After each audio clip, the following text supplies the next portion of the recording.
한 채씩 전소가 되고 그리고 청년들은 그 자리에서 사살합니다. 그리고 불타는 집에서 뛰어나오면 어린이건 노인이건 여성이건 모두 학살을 합니다. 당시 독립신문의 기록에 따르면 약 3,700여 명의 죄 없는 민간인들이 집단 학살을 당하게 됩니다.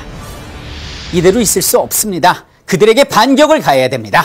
의로운 일을 맹렬히 추진하는 단체가 만들어집니다.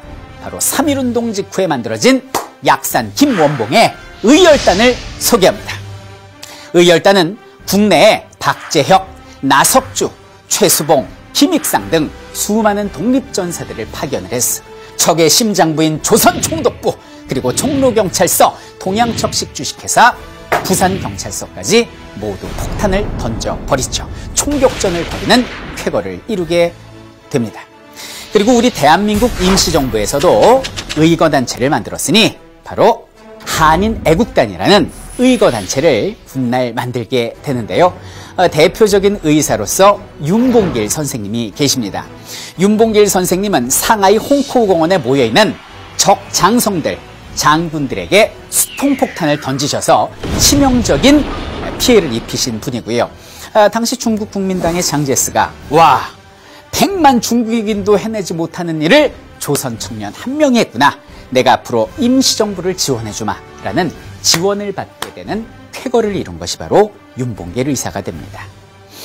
그 영화를 보시면 그 2차 세계대전이 끝나고 일왕을 대신해서 일본 외상이 불편한 다리를 이끌고 서명하는 장면이 나오는데 그 사람이 바로 시게미스 마모루라는 자인데요. 그가 다리가 불편해진 것이 바로 윤봉길 의사의 투탄 의거 때문이다 라고 알아두시면 되겠습니다. 누나 무조건 살아서 돌아와. 이따 새벽 때 전투나 잘해. 다녀올게. 같은 시기 만주에서도 활약했던 부대가 있었는데요. 바로 한국 독립군이었습니다. 사령관은 지청천이라고 불리우는 이청천이라고도 불리우는 장군이었는데요. 영화에 나오는 주인공 안오균이 바로 여기는 한국 독립군 저격수 출신입니다. 자, 그러면 정말로 그 치열한 그 독립전쟁에서 연약한 여자의 몸을 이끌고 일본군과 전투를 벌였던 여자가 과연 있을까라는 생각을 할 수 있는데요. 있었을까요? 있었습니다. 바로 남차연 여사가 대표적인 인물입니다. 그녀는 일찍이 남편을 여의고 3.1운동에 참여합니다. 그리고 뜻한 바 있어서 독립군에 지원을 하게 되고요. 1920년 김좌진 장군님과 함께 청산리 대첩에서 일본군과 치열한 전투를 벌이고요. 그리고 영화의 시작과 똑같은 1933년에 만주국 수립 축하회에 참여한 일본군 장성 암살 작전에는 실패하지만 우리 독립군들은 훗날 그녀를 독립군의 어머니라고 부르게 됩니다.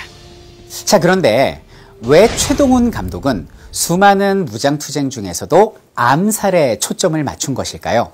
그것은 바로 모든 것이 열세였던 우리에게 개인이 은밀히 적진에 침투해서 적장을 처단하는 이 암살 작전이 가장 직접적이고 치명적인 작전이었기 때문에 효과를 낼 수 있었기 때문에 암살에 초점을 맞춘 것입니다.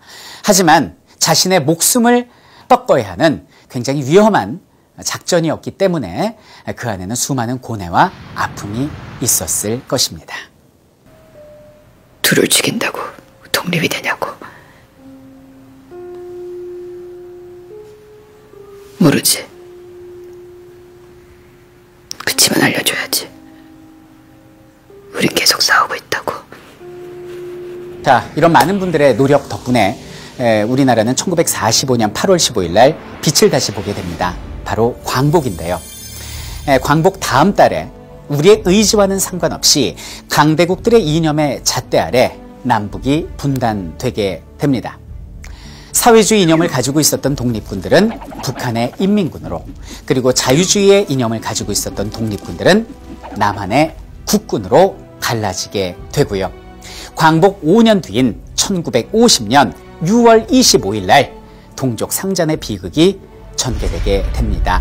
그 포화 속에서 그들은 산화하게 됩니다. 그리고 독립군들은 우리의 기억 속에서 서서히, 아주 서서히 잊혀지게 되었지요. 여러분들, 광복 70주년 2015년입니다. 당시에 형용할 수 없는 고통을 받으셨던 일본군 위안부 할머니들이 아직 생존해 계시고 많은 피해자분들이 아직도 제대로 된 보상과 사과를 받지 못한 상태입니다. 우리의 상처는 아직 아물지 않았는데 그 아픔은 우리의 기억 속에서 너무 쉽게 잊혀진 것이 아닌지 다시 한번 반성해 봅니다. 이번 암살이라는 영화를 통해서 당시에 조국 강복을 위해서 목숨을 바치신 많은 분들의 노고를 우리의 가슴 속에 새기는 그런 시간이 되어야 하겠습니다. 이상은 한국사 전문가 설민석이었습니다.